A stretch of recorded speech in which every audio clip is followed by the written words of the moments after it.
Welcome to Pod Me If You Can. I'm David Farrell. Today on the show, it's the 2010 thriller Cash, starring Sean Bean and Chris Hemsworth.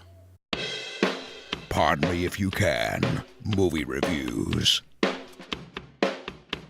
During an escape from the police, Reese Kubik, played by Sean Bean, throws a suitcase with over $500,000 onto the hood of Sam Phelan, Chris Hemsworth's car.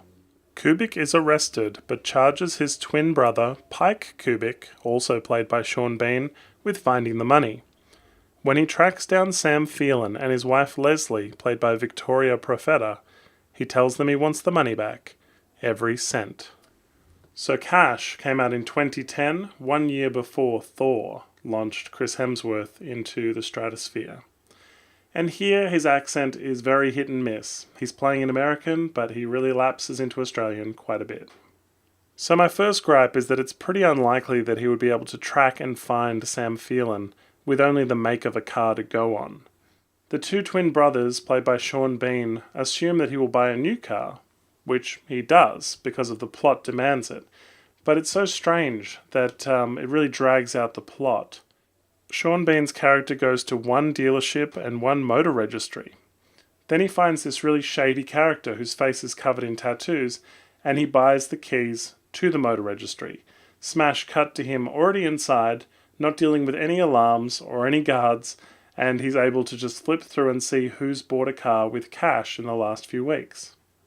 It's annoying too because they're not careful at all. They have approximately $600,000 and they spend it on furniture and they immediately buy a new car and they buy a TV and they start having fun and dinner and having, it all. Now the tension comes when Pike finds them and he demands every cent back. They're able to accumulate over $500,000 for him, but they're short $70,000.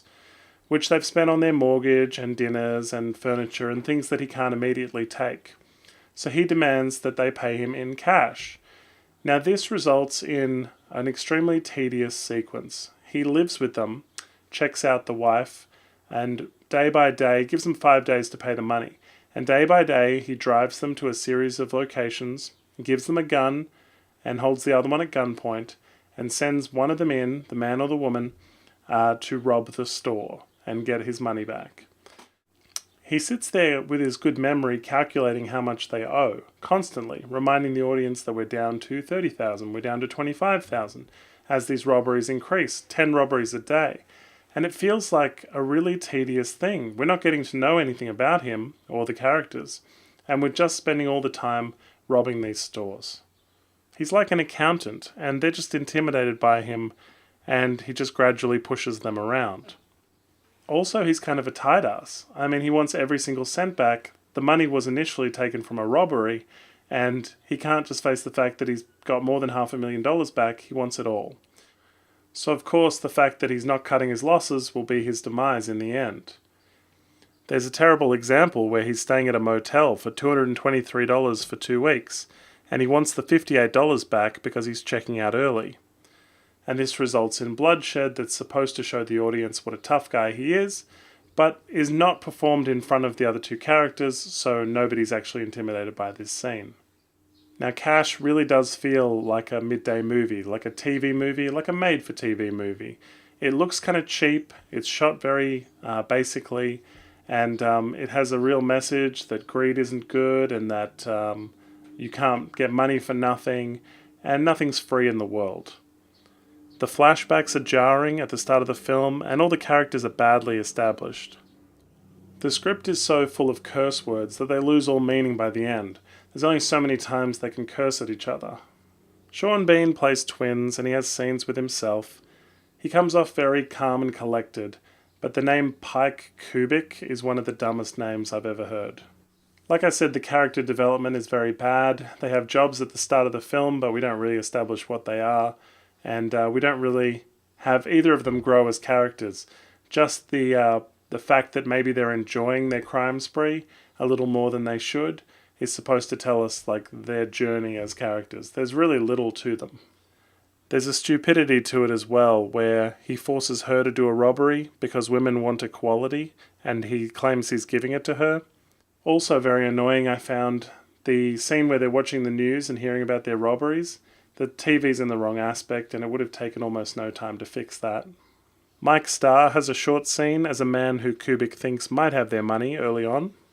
There's one more gross scene I thought I'd mention. It's where Chris Hemsworth eats raw meat, and it's pretty gross.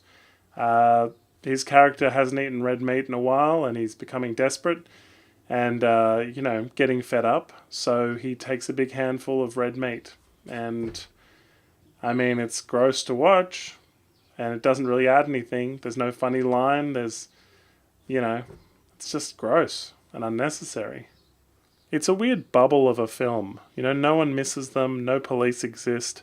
The three of them just hang out in this house and pop in and out as required. And each robbery is just too easy.